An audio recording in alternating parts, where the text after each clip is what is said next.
ফাইনালটা নিয়ে আমাদের সবারই প্রত্যাশা ছিল যে ফাইনালটা অনেক সুন্দর হবে এবং একটা ভালো ম্যাচ আমরা দেখতে পারবো, প্রতিদ্বন্দ্বিতাপূর্ণ ম্যাচ, কিন্তু আসলে সেটা হয় নাই। শেষ হলো ৩৯ দিনের মহা উৎসব। বিশ্বকাপ ইতিহাসের সবচেয়ে বড় আসরের পর্দা নামলো স্পেনের দ্বিতীয় শিরোপা দিয়ে। যুক্তরাষ্ট্র, মেক্সিকো ও কানাডা দু একটা ঘটনা বাদে ৩ দেশ মিলিয়ে আয়োজন করা বিশ্বকাপকে সফলই বলা যেতে পারে।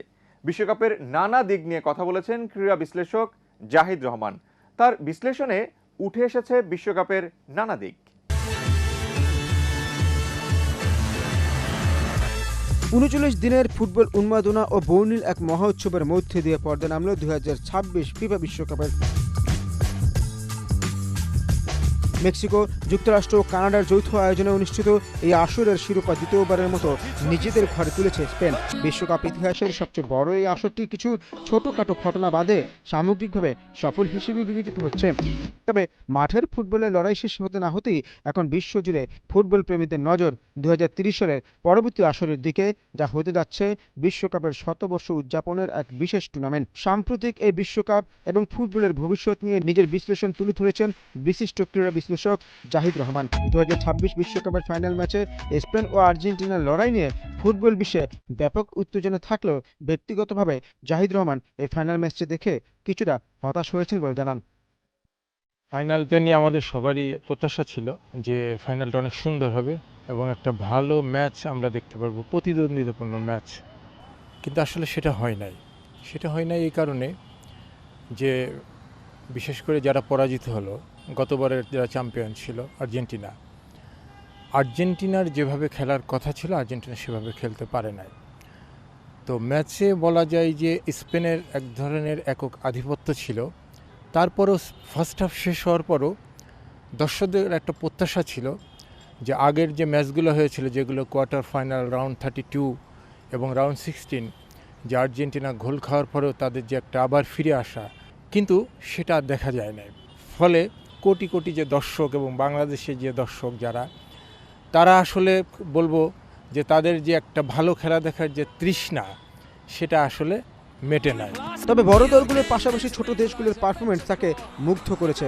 জাহিদ রহমান বিশেষভাবে বিশ্লেষণ করেন কেপ ভার্দে এবং কুরাসাওয়ের কথা। তার মতে কেপ ভার্দে রাউন্ড অফ 32-এ শক্তিশালী আর্জেন্টিনার বিপক্ষে যে বীরত্বপূর্ণ লড়াই করেছে তা ফুটবল ইতিহাসে দীর্ঘকাল স্মরণীয় হয়ে থাকবে।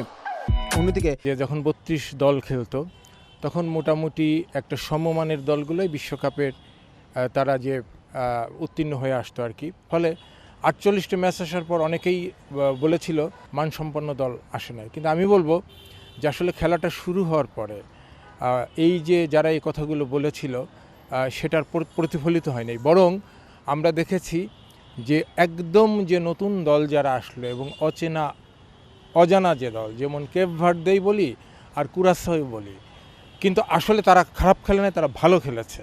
ইভেন কুরাসাও কিন্তু পরে যে অনেক ভালো খেলেছে, কুরাসাও কিন্তু ভালো খেলেছে। এবং কেপ ভার্দে শুধু ভালো খেলে না, কেপ ভার্দে স্পেনকে কিন্তু রুখে দিয়েছিল। এবং একইভাবে কিন্তু আজকে যে দলটি রানার্স আপ আর্জেন্টিনা, তাদের সাথেও কিন্তু একটা বিশাল লড়াই করেছে। এবং আমি বলবো যে কেপ ভার্দের আলোচনায় থাকবে সারা জীবন, এই কারণে আজকে যে স্পেন চ্যাম্পিয়ন হলো, এই স্পেনকে কিন্তু স্টেজ পর্যায়ে কেপ ভার্দে গোল করতে দেয়নি এবং এই ম্যাচটি কিন্তু 0-0 গোলে ড্র হয়েছে। ফুটবল প্রেমীদের মনে এখন বড় প্রশ্ন, আগামী ২০৩০ বিশ্বকাপে কি দেখা যাবে লিওনেল মেসি, ক্রিস্টিয়ানো রোনালদো কিংবা নেইমারকে?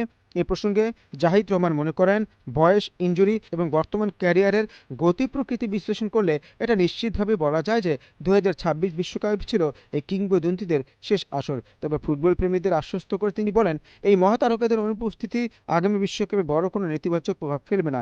ফুটবলের নিজস্ব গতি ও নতুন তারকার উত্থান এই অভাব পূরণ করে দিবে বলে তিনি বিশ্বাস করেন। যে বিশ্বকাপ কখনো জৌলুস হারায় না, এটার যে গ্যাপ থাকে সেটা অটোমেটিক একটু পূরণ হয়ে যায়। আমরা যখন ম্যারাডোনার খেলা যখন দেখেছি, এবং ম্যারাডোনার পৃথিবীতে কোটি কোটি ভক্ত, কিন্তু ম্যারাডোনা যাওয়ার পরে কিন্তু তখন কিন্তু কেউ ভাবে নাই যে মেসি নামের একটা প্লেয়ার আসবে। তো লিওনেল মেসি হয়তো আগামী বিশ্বকাপে আমরা দেখতে পারবো না, বা লিওনেল মেসির মতো আরও যারা আপনি বলেছেন যে নেইমার, হয়তো নেইমারকেও আমরা পাবো না। এরকম অন্যান্য দলেও কিন্তু এই রকম আরও অনেক খেলোয়াড় আছে, সত্যিকার অর্থে আমরা পাবো না। কিন্তু আসলে বিশ্বকাপের মঞ্চটা এমন যে এটা চলে আসে। যেমন আপনি যদি এখন ধরেন যে লামিনে ইয়ামালের বয়স মাত্র 18, স্পেনার, সে কিন্তু সবার মনোযোগ আকর্ষণ করেছে এবং সে কিন্তু এখন অনেকের প্রিয় খেলোয়াড়। সো আগামী বিশ্বকাপেও কিন্তু আমরা এরকম আরও অনেক স্টার পেয়ে যাব, তারা চলে আসবে, সুতরাং এই গ্যাপটা থাকবে না।